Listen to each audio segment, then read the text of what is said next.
ლია დაბადაძე, თეოდორას დედა. ლევა ნიკოლაძე, ლილიანას დედა. ვიერ კვარაცხელია, ნიკო კვარაცხელიას მამა. ნინო კალანდია, დაუნის სინდრომის მქონე 12 წლის ანას დედა.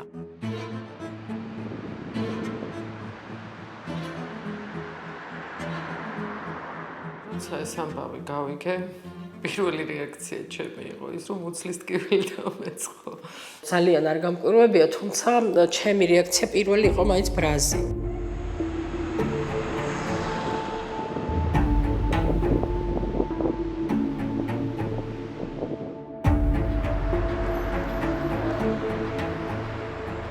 ამის იქით ინფორმაცია არ გვაქვს. რატოა კარგი არ ვთქვამთ, ანუ რანაირად იქნება ეფექტური. არანაირი კონსულტაცია არ გაუვლიათ მათ ამ სფეროს წარმომადგენლებთან, იმ ხალხთან, ვინც ინკლუზიურ განათლებაზე მუშაობს. არა და გაეროს კონვენცია, რომელიც რატიფიცირებული გვაქვს, იწყება შემდეგი ფრაზით. არაფერი ჩვენ შესახებ ჩვენს გარეშე, ანუ ამ მთავარ პრინციპზე დგას შეზღუდული შესაძლებლობის მქონე პირთა უფლებები.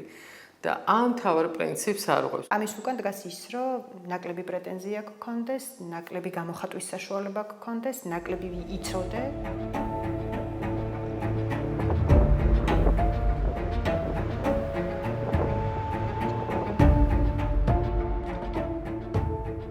მე ვერ ვიტყვი, რომ ძალიან ბევრი რამეა გაკეთებული მიმართული პირიქით.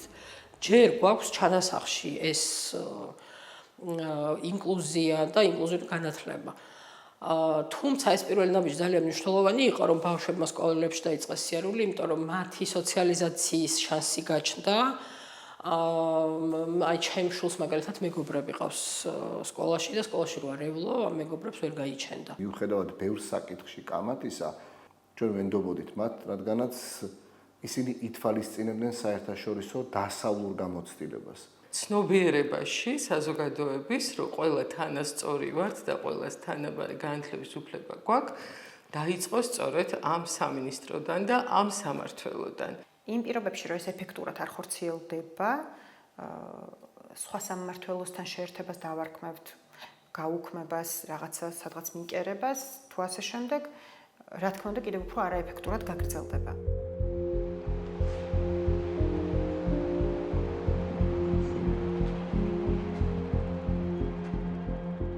სასაკში იყო ჩემი შვილი და ერთ-ერთი პირველი ბაღელი იყო, ასე ვთქვათ, რომელმაც შეაბიჯა.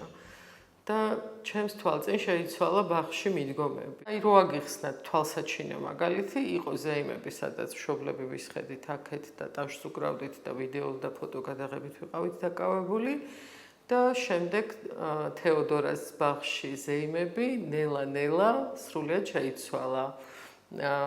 ჯერ ბავშვები აღარ გამოდიოდნენ სოლო პარტიებით და ყველა ერთად ერთი და იგივე რაღაცას ასრულებდა და არავინ არ იყო გამორჩეული, რაც ყველა ბავშვისთვის კარგია და აღარავინ ისტრესებოდა ერთი და უცებ მშობლებიც აღმოჩნდით ამ პროცესის მონაწილეები, აღარანაირი სცენა, მაყურებელი, ყველა ვიყავით ერთად და ყველანი ვიყავით ჩართულები. ეს მოიტანა ამან, რომ ჩემი შვილიც ბედნიერი იყო, სხვისი შვილიც ბედნიერი იყო და მთლიანად შეიცვალა გარემო. აი ხა მე ჩემი შვილის კლასის მაგალითზე რო ავიღო და თითქმის ყველა მშობელი, ვისაც არ უნდა გითხოთ, ალბათ იგივეს გეტყვით. ბავშვები, როდესაც პირველ კლასში შედიან და მათ ასეთი მოცემულობა ხვდებათ, რომ ბევრი სხვადასხვანაირი ბავშვია კლასში და ერთმანეთისგან განსხვავებულები არიან, ეს მათთვის არ არის რაღაცა გასაოცარი ამბავი, ეს მათთვის არის ჩვეულებრივი ამბავი, ნორმა. მაშინ როცა ინკლუზიური განათლება არ იქნება ვალდებულება და არ იქნება სასიცოცხლოდ მნიშვნელოვანი აუცილებლობა ყველასთვის, ჩვენ დიდი ალბათობით ისევ იმ წარსულში დავბრუნდებით, რომლის შეცვლის მცდელობა ქონდა და რომელიც გვინდა რომ შეიცვალოს. ძალიან ცოტა ხნის წინ ხდებოდა ეს, რომ შეშმო ბავშვებს სკოლის კარს უჭედავდნენ.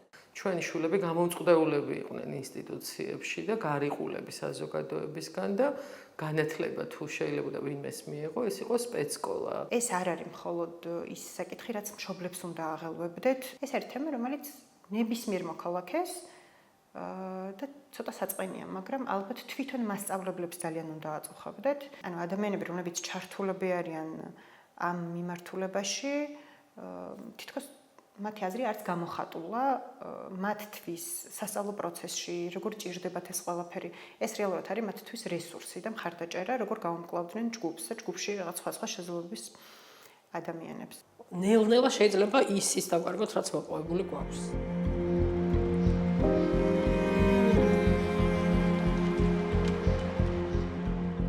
ამაზე რომ უნდა გვიმსჯელოთ, რა უნდა გავაკეთოთ იმისთვის, რომ კიდევ უფრო ეფექტურად მივაწოდოთ და ხარისხიანად და მარტო სოციალიზაცია კი არ იყოს სკოლა, არამედ რეალური განათლების მიღების შესაძლებლობა, გვეუბნებიან, რომ ეს აღარ არის ჩვენი პრიორიტეტი. ამის შეფერხება ჩემთვის პირადად ნიშნავს იმას, რომ საზოგადოების განვითარების შეფერხებაა მთლიანად. თითქოს შევთანხმდით და თითქოს ვთანხმდებით, მაგრამ მე როცა მის წინააღმდეგ არალეგიტიმური ხელისუფლება შეტევებს ახორციელებს, ყველანი ვერ ვიცავთ. არ უდგავართ ერთმანეთს ამ პროცესში. გულგრილები ვართ, თითქოს ჩვენ არ გვეხება და ამ დროს ამისგან არავინ არაა დაზღვეული. არავის არ მინდა ვუსურვო, რომ იმ რეალობაში აღმოჩნდეს, რა რეალობასა და გზას გადიან სპეციალური საგამართლებლო საჭიროების მქონე ბავშვისა და მოზარდის მშობლები. მინდა იცოდნენ, რომ ძალიან რთულია დედებთან ბრძოლა. ეს კარგად დაიმახსოვრონ, რომ დედებს შეუძლიათ შეუძლებელი გააკეთონ თავისი შვილებისთვის.